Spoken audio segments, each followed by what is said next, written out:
Good morning. You're listening to Central Wisconsin's 24-hour information station, WFHR.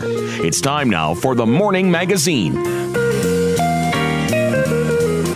Welcome, everyone, to Morning Magazine for this February 22nd, 2023. It is 10:05 on the clock, and you have your host, James J. Maloff, here. At 10:30, we're going to welcome in Callie Johnson and some friends from ODC. We're going to talk about ODC and Milkweed Market, have a good conversation with them.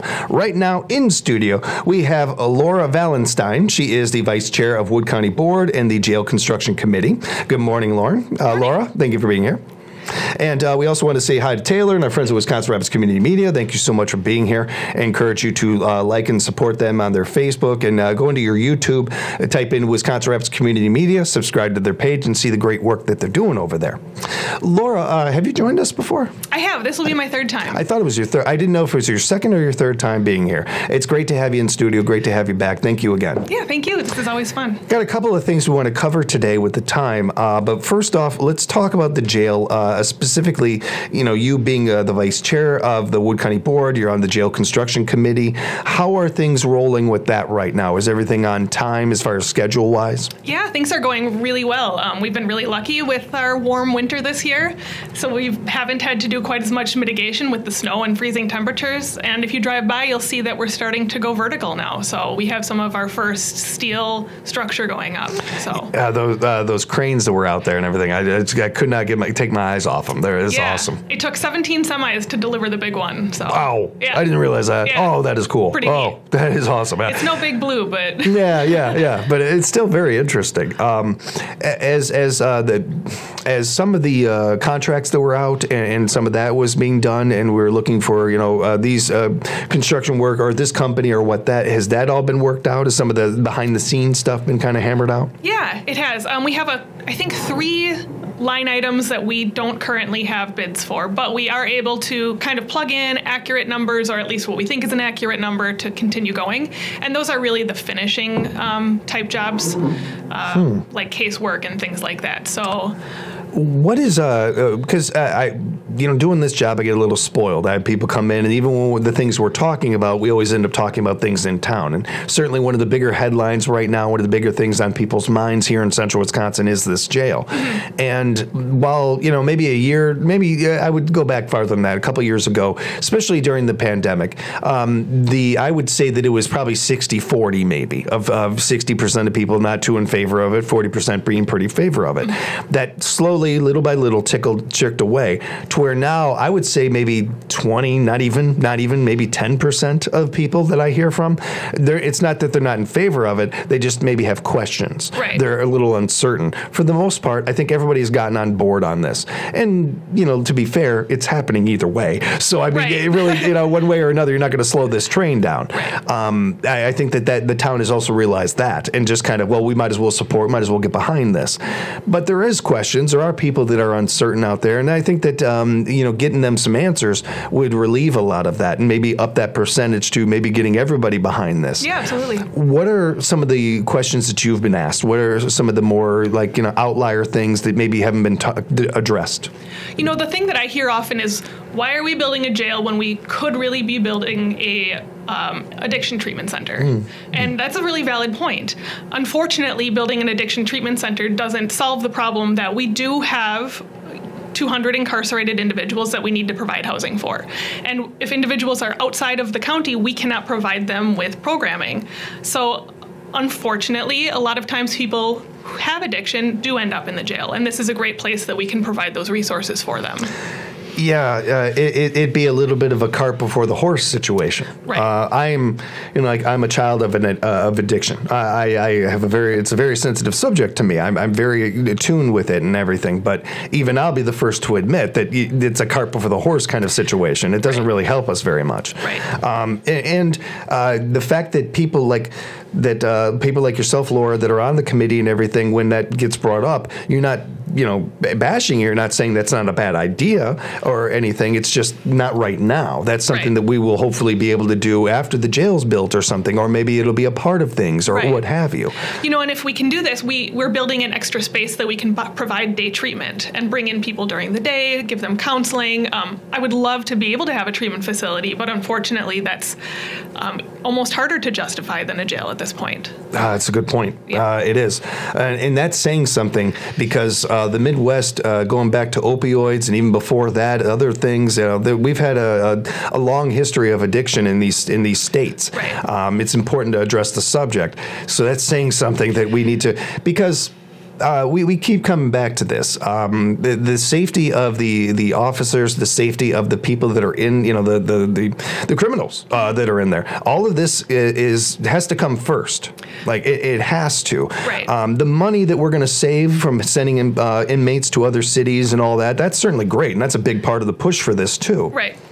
But if the safety part isn't done, none of this really adds up. Then we're just shooting ourselves. Right. We're just putting the cart before the horse stuff. Right. And then, not the good thing about having a jail, but it's a captive audience. You can provide services and they're there, and they are sober while they're in the jail, and they are more willing to be receptive to some of this information. My father, my whole life struggled, and it wasn't until being incarcerated the last time that he was, and seeking help and getting that help in jail that he was able to do that. I know friends of mine who have done time and gotten their GED. We've heard these stories all the time. We've heard plenty of these. There's a made-for-TV movie every week about it or something, Right. So we have the proof. We have the data that shows we build the right building. We have the right things in there. We can maybe get back to the first conversation Sheriff Becker and I had of stopping this revolving door. Right. So not only are we making our community safer, our officers safer, we're going to be saving money, but we're also hopefully long game wise going to be able to slow down some of this revolving door of recurring criminals. And we have a great jail discharge planner too, who can help ease that transition back into community once they're released from jail. Because I think at some point, I don't know when this happened or how this happened, but at some point it seems like as a society some of us forgot what the point of all this was. You don't do something wrong, do your time, and then you're done. We don't want to talk to you anymore. You're done with us, and all that. No, this whole thing is about rehabilitation, right? And getting people back into the workforce, taxpayers, adding to the not only the workforce but the tax paying and all these other things. Right. That doesn't happen without this kind of thing. Without a good jail, we're just going to be siphoning money. You can't ride a boat that has a hole in it. Right. Exactly. The jail's got holes in it. It does. And another thing I hear is, we're willing to give all this money to the bad guys. When are we going to give money to the good guys? And I would argue that this is, in a way, giving money to the good guys. By providing education, by providing treatment, we're strengthening the community as a whole, and that's a great service we can offer. Yeah, forgive me for a second. I'm going to be unprofessional. That's one of the dumbest things I've ever heard. That is one of the silliest things I've ever heard. We hear it a lot. My God, was that dumb. I know we're not supposed to use that word anymore, and this is just me talking for myself and everything, not for anybody else. But that is one of the most ridiculous things I've ever heard in my life. Yes, that is a part of this as far as them being safe, because that's the job of the government, of everybody, is to keep all citizens safe. Just because you commit a crime does not mean that safety goes out the window. Right. But it's not about that. Again, CC, what we were just talking about, keeping our officers safe. It stands to reason. It doesn't take a big logical jump to say that if the inmates are safer, the officers will probably be safer, and vice versa. It's the same as public schools. Providing education to the populace as a whole is going to strengthen your community. That is. Man, I know you guys deal with some stuff, but I know you were dealing with that. That is messed up. And this is the kind of thing that we part of why we have you on. Part of the reason why we're talking about these things, that hopefully we can answer some of these questions and put some fact behind some of this stuff. And is there other things as far as the jail goes that you're getting questions about, or that you yourself think are noteworthy and the audience should know? That's the big one. It's just, wow, that's a lot of money, and why are we giving money to people when we could be providing treatment? It is a lot of money. It was not pleasant to be, we were originally expecting $58 million the day we got all of the bids back, and it was more around around 98 million, it was not a pleasant room to be in. That was uncomfortable. And everyone's first thought is, well, we can't do this. Now what are we going to do?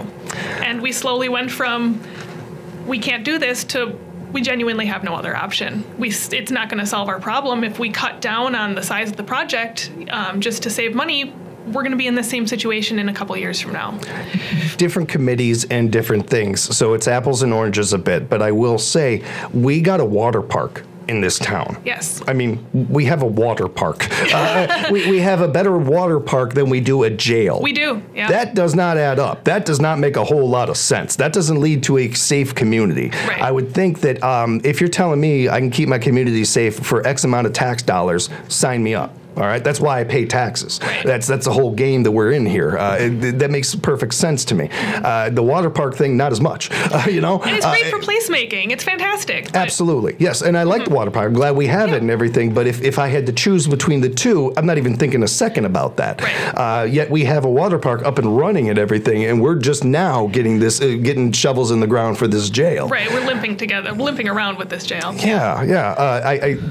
That seems a little backwards to me too. Yeah. So this is something that had to happen. We're no longer kicking the can down the road. You're not going to have to worry about your kids having the same conversation. Right. And another thing that we hear often is, so you have X number of inmates that you're housing out of county. Well, now you're bringing all these inmates back to Wood County and you're going to release them into the community here. And that's true. However, when inmates are held out of county, they still come back to Wood County for release. So the same number of inmates are being released into the community regardless. At least this way we can provide them with those jail discharge planning resources. We can try to help them find housing, help them find a job. If they don't have it, help them integrate back into the community, whereas otherwise they would come back, be in the jail a couple days and be released. The idea too, we do this with a lot of things right now in society where we just lump things together. And all criminals are the same. We're not, we all understand that if a sex offender is released in a community, that is told to the community. Violent criminals, very similar. There's an understanding here with some of these things. Right. This is and spoiler alert to anybody out there, this has been going on since the dawn of the jail system. Right, right. You've got violent criminals, you've got criminals in your city already. This has been happening. The idea of more of them, they're already citizens. That's why they're in that jail, because they were already a community member. And not all of them are guilty. No. And not all of them are violent crimes. Not all of them are repeat offenders. Right. And you're not going to know unless you give them the opportunity to grow and to have a chance. We talked about this on the morning show a little bit too, about the cancel culture thing, and it's important to have accountability. And certain people, they should go away. They have not earned a right to be in the public eye. Right. But if we cancel everybody, what are we learning? We're not giving people a chance to learn from their mistakes and everything. That's, again, similar to what we're talking about here with inmates and criminals. If every single person that commits a crime doesn't get a chance to grow from that crime and learn from it, we're not going to have much of a society left. Because I'm sorry, we've all got skeletons in our closet. Oh, yeah. And I mean, that doesn't, and anybody out there listening, I guarantee you do. If you're shaking your head, I don't, I'm a perfectly, We've there's all something. got things we're not proud of. Exactly. This is a point of all this. Why we have a judicial system, why we do these things, is to help people grow, learn, get better, and hopefully get out there and add to society. If you're not going to be one of those people, then you'll be right back in the jail. And at the very least, you won't be endangering our officers in an unsafe jail. And some of the people in the jail, it's not necessarily that sometimes they just don't know how to integrate into society. They don't know how to call a landlord and say, I'm looking for a place to live. I have X amount of money. Do you have anything to offer? They just don't know how to have these conversations.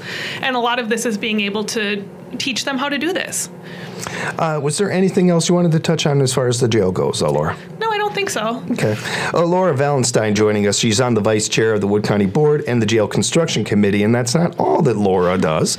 Laura, I wanted to mention the Air Force with you a little bit and your background with that. Yeah, I've been in the Wisconsin Air National Guard for 17 years. I'm based out of the 115th Fighter Wing, Truex Field in Madison, Wisconsin.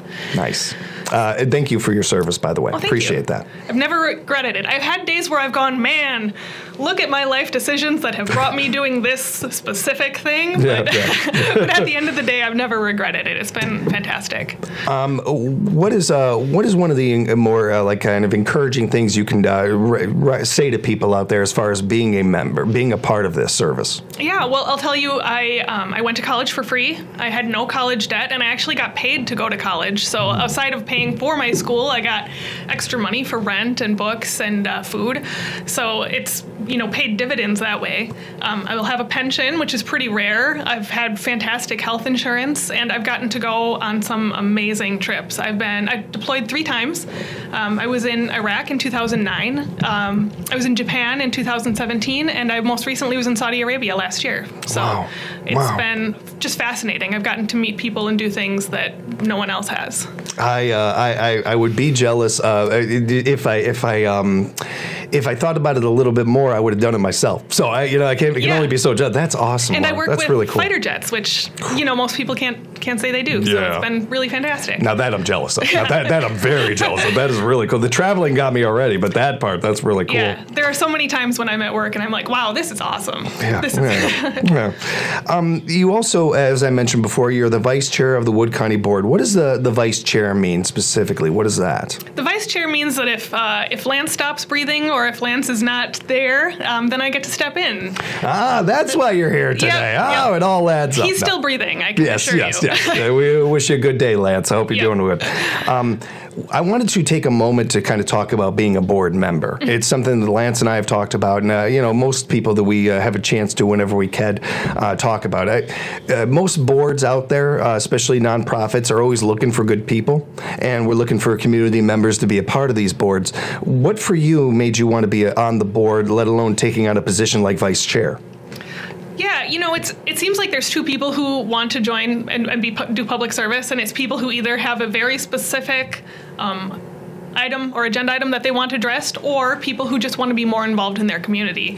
I think I would fall into the second. I don't have a specific agenda item. There's certain things that I have passions about, public education and things like that, but it's something I always really wanted to do, and I don't think that I'm cut out for partisan politics. I hear you. Yeah, I'm not ready to play that game. Yeah. When it comes to that part, being on the board and working with other people that may have some like-mindedness and people who don't. For this particular board, for the Wood County Board, does that go pretty smoothly? I mean, for the most part, I'm sure that there are some hiccups here and there and everything, but are you guys able to work together well enough to get some things done? We see the jail is happening, and so we have some proof there with that. Yeah, I think the Wood County Board's fantastic. We were talking a little ahead of time, and man, there are so few arguments that I've heard take place. As a general rule, everyone gets along very well. Everyone has meaningful discussion. It's a really pretty tame county board. That sounds unrealistic nowadays. Nowadays, that doesn't happen anymore. No, that is really encouraging to hear. That's actually very encouraging I've to hear. seen homeowners association meetings get into much more aggressive disagreements than I've seen the county board. That's very interesting, actually. When we're encouraging people to be on the board, what are some of the things that you were surprised by about being a board member that you enjoyed? That, I didn't know this would be something that I would enjoy about the job. Yeah, it's really fascinating. I've learned so much, especially about public incarceration, about public safety, and about the health department. When I first joined the board was when COVID first started. Cool. And so I got to watch the health department navigate all of that, and as the information was growing and evolving, we got to learn a lot about that kind of firsthand and how we were going to manage it as a community. As tough and intense of a time as that was, I'm sure looking back, was kind of, not for lack of a better word, exciting. Just to see all behind the curtain kind of thing. It was, yes. It was very interesting. Gives you a different appreciation, I think, too. I've said this before, and I never would have dreamed I'd be on a board, let alone a place like the Family Center where I care so much about them and everything and the work that they do. When Sue and Deb asked me to be on it, I asked them like 9 times, like, are you sure? Like, it's James Mayloff off here, not some other James. But they don't. No matter how hard I tried, they still wanted me, and I've been doing it for a couple of years.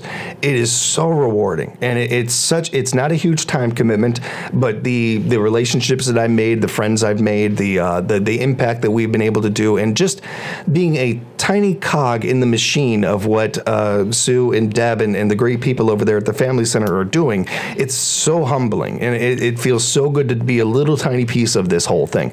I cannot encourage people enough to join a board, to be a board member, and I genuinely think every citizen should do it at least once. I think everybody should be on a board at least once in their lives at some point or another, preferably with a nonprofit. I agree. I feel like some countries have mandatory public service, and obviously we don't. And I've done a lot of public service, and I think it's so interesting to see how public money and public funds are spent, and how those resources have to be conserved. It's really fascinating. I think it's eye-opening to everyone. And I think along with the perspective it can give you, it can also, there's a lot of barking dogs right now. There's a lot of people that have a lot of opinions and like to voice those opinions, but they don't want to do a whole lot of homework about those opinions. They don't want to I feel like if you have complaints or you have issues with certain things, one of the first things I would recommend is being on the board of that place. See from the inside what it's like and what's going on, and some of those questions might be answered, and also you might actually get some perspective about the whole thing and where you're coming from on it. It's easy to throw a grenade into a room and walk away. It's hard to defuse the grenade. Well said. And there are there's a lot of advantages of doing this. There's a lot of positives, those things that we mentioned too, but there's so much organic stuff that can happen that we don't even know, you don't even know until you're actually doing it and a part of it. Right, and that's why we have representatives who do this work, because we're dedicating the time to learn the issues and try to make the most informed decision we can. It's hard to look at it from the outside and really get the whole picture.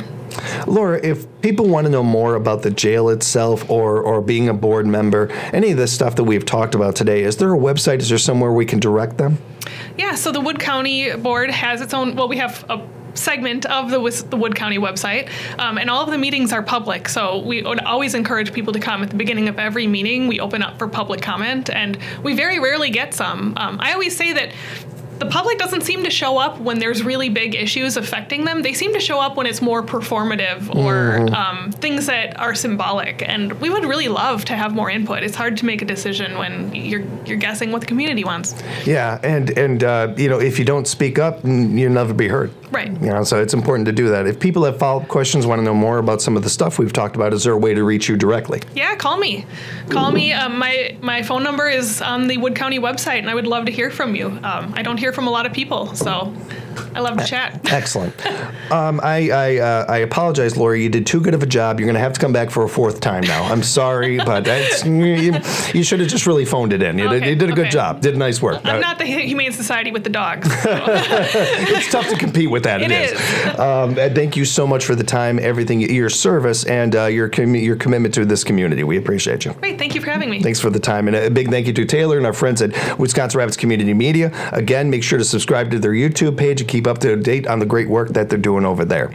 We'll take a break and we'll come back with some more Morning Magazine right here at WFHR, locally grown radio.